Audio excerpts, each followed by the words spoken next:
মাছ মাংস খেতে যখন একঘেয়েমি লাগে ডিমের এই রেসিপিটি আমি তৈরি করি। অসম্ভব মজাদার হয় আর তৈরি করা তো খুবই সহজ। আসসালামু আলাইকুম এভরিওয়ান, সবাই কেমন আছেন? আজ আপনাদের তৈরি করে দেখাবো এগ মশলা কারি। আর এটা তৈরি করা এতটাই সহজ আর খেতে হয় খুবই দুর্দান্ত। আমি চেষ্টা করি আপনাদের জন্য খুব সহজ সহজ রেসিপি শেয়ার করার জন্য। আশা করছি পুরো রেসিপিটির সাথেই থাকবেন। নিয়ে নিচ্ছি 1 কাপ পরিমাণ পেঁয়াজ কুচি, এর সাথে নিয়ে নেব কাঁচামরিচ কুচি 1 টেবিল চামচ পরিমাণ। এখানে 2-3টের মতো কাঁচামরিচ রয়েছে, স্বাদ মতো লবণ, হলুদের গুঁড়া নিয়ে নিচ্ছি 1/4 চা চামচ পরিমাণ, আর নিয়ে নিচ্ছি লাল মরিচের গুঁড়ো খুবই অল্প পরিমাণ, গরম মশলার গুঁড়ো 1/4 চা চামচ পরিমাণ। এর মধ্যে এখন দিয়ে নিচ্ছি 3টার মতো ডিম। আপনারা চাইলে এখানে বাড়িয়ে কমিয়ে নিতে পারেন, তবে পেঁয়াজের পরিমাণটা তখন কম নিতে হবে। এখন এর মধ্যে দিয়ে নিচ্ছি 1 টেবিল চামচ পরিমাণ বেসন। সবগুলো ভালো করে হাত দিয়ে মেখে নিচ্ছি। তো এটা হয়ে গেছে। এখন আমি ডিমটাকে ভেজে নেব, আর এটা একটু মোটা করে ভেজে নিতে হবে। প্যানের মধ্যে দিয়ে নিচ্ছি কিছুটা তেল। এরপর আমি ডিমের মিশ্রণটাকে এই তেলের মধ্যে ঢেলে নেব।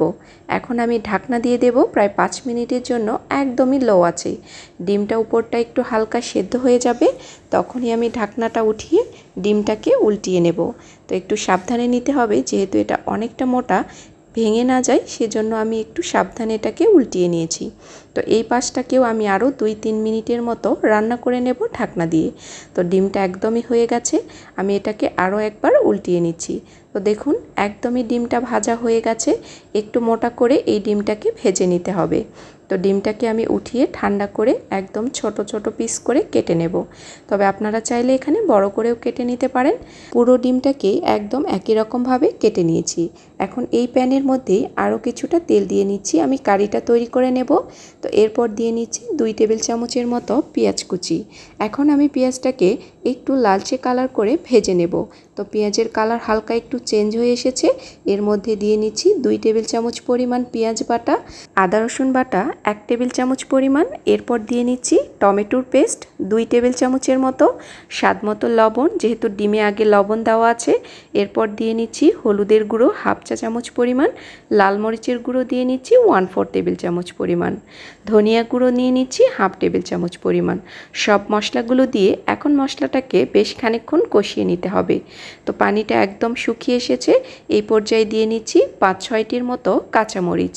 এখন আমি মশলাটাকে আরও খানিকক্ষণ কষিয়ে নেব। তো পানিটা যখন শুকিয়ে যাবে, এখানে আরও কিছুটা পানি দিয়ে নিচ্ছি, প্রায় 3 থেকে 4 টেবিল চামচের মতো। এখন মশলাটাকে আমি আরও একবার কষিয়ে নেব। তো মশলাটাকে ভালো মতো করে কষিয়ে নিয়েছি, কাঁচা গন্ধটা বেরিয়ে গেছে। এখন এর মধ্যে আমি 1 কাপের মতো পানি দিয়ে নিয়েছি। এখন এই পানিটাকে একদম টকবক করে বলক উঠিয়ে নেব। তো এই পর্যায়ে এখন আমি কেটে রাখা ডিমগুলোকে দিয়ে নেব। তো সবগুলো ডিম দিয়ে নিয়েছি। এখন একটু নাড়াচাড়া করে মিশিয়ে নিচ্ছি।